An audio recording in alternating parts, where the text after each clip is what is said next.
भारतीय कुश्ती संघ के अध्यक्ष संजय सिंह का बड़ा बयान। कुलदीप सिंह सेंगर को बताया निर्दोष, कहा कोर्ट में चल रहा है कुलदीप सिंह सेंगर का मामला। बजरंग पुनिया व दिनेश फोगाट पर भी बोला हमला। गोंडा के नंदनी नगर में पत्रकार वार्ता के दौरान दिया बयान। WFI के अध्यक्ष संजय सिंह ने कहा 3-4 महीने में सामने आएगी कुलदीप सिंह सेंगर के मामले में सामने आ जाएगी सारी सच्चाई। उन्होंने ट्वीट किया है, उन्होंने कुलदीप सेंगर से तुलना कर दी है।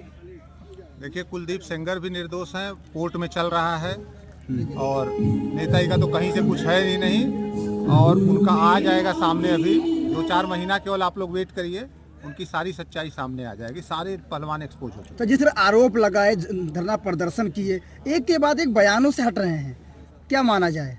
कौन हट रहा है बयानों से? जितने पहलवान हैं सब वापस ले रहे हैं। 4 ही पहलवान आरोप लगाए थे, 4 ही पहलवान आरोप लगाए थे और वो अब अपने जितने लोगों से उन लोगों ने जो भी कराया था वो सब कोर्ट का मामला है, उसको अभी थोड़े समय बाद उसको खोला जाएगा। तब बजरंग पुनिया भी हमलावर हैं, कह रहे हैं कि सब रेपिस्ट एक हो जाते हैं। बजरंग पुनिया प्रतिबंधित पहलवान है, कुश्ती से इन लोगों का कोई मतलब नहीं रह गया। इन लोगों का राजनीति से मतलब है। हम पहले दिन से कह रहे हैं कि आपको राजनीति करना है, जाकर के राजनीति करिए, हमारे कुश्ती में राजनीति मत घुसाइए। आप दिनेश फोगाट को क्या कहेंगे? वो अब कुश्ती में वापस आ गई आए, कुश्ती के लिए, खेलने के लिए आए, उनका हर तरह से मदद की जाएगी, हर तरह से उनका स्वागत है, लेकिन हमारे WFI के रूल रेगुलेशन के साथ। क्या नियम, क्या एक मुख्य नियम क्या मानते हैं? सिलेक्शन ट्रायल का मेरा ये नियम है कि वो करेंट ईयर में कहीं से भी नेशनल में मेडल पाई हो, फर्स्ट सेकंड थर्ड फोर्थ हो, वही 4 के बीच में ही ट्रायल लिया जाता है। तो पीछे से अभी कहीं भी ना तो 24 में कहीं लड़ी हैं, ओलंपिक के बाद कहीं नहीं लड़ी हैं किसी नेशनल में, इसमें भी कभी अभी 25 का जो नेशनल हो इसमें भी। अच्छा, वो आपको तो अध्यक्ष मानते थे, फिर कैसे आप उनको वापस ले लेंगे? अरे उनके बपूती है क्या कि वो अध्यक्ष नहीं मानती है। अध्यक्ष हमको UWW मानती है, IOA मानती है, भारत सरकार मानती है। उनकी बपूती है कि उनके अध्यक्ष नहीं मानने से हो जाएगा। कुश्ती आप कहाँ ले जाएंगे? कुश्ती कुछ दिन तो रुकी हुई थी।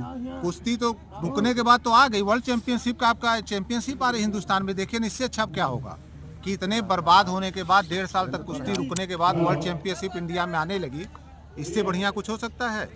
आगे एशियन गेम्स है, उसमें आप मेडल की तालिका देखिए। अच्छा, क्या आपको लगता है कि नंदनी के आगे में फिर पहलवान आएंगे? बिल्कुल आएंगे। नंदिनी के आंगन 2 साल तक कुश्ती प्रभावित रही, अगर ऐसा ना होता तो फिर कुश्ती कहाँ होती? पिछले बार ही हमारे ओलंपिक में 4 मेडल होते। अगर ये व्यवधान नहीं आया होता तो मेरे ओलंपिक में 4 मेडल होते। अभी की क्या स्थिति है? अभी की स्थिति 5 मेडल हम लोग तैयार कर रहे हैं। अच्छा, जिस तरीके से कुश्ती को लेकर के आपने बात किया सरकार से भी, और बढ़ाने के लिए किस तरीके से आप बात करें? मेरा पूरा रोड मैप तैयार है। 285 दिन का कैंप लगने जा रहा है। फॉरेनर कोच हायर कर लिए गए हैं, 2-4 दिन में वो भी आ जाएंगे और न्यूट्रिनिस्ट हायर कर लिया गया है, स्ट्रेंथनिंग का हायर कर लिया गया है। यहाँ तक कि दिमागी रूप से भी पहलवान सही रहें, इसके लिए साइकोलॉजिस्ट भी हायर कर लिया गया है और तमाम चीज़ देख करके सारे पहलवानों की तैयारी कराई जाए। जिस तरीके से ओलंपिक यहाँ भारत को मेजबानी मिली है, PT ऊषा को, किस तरीके से? अभी ओलंपिक नहीं मिले, ओलंपिक का बीट करेंगे, ओलंपिक। ठीक है।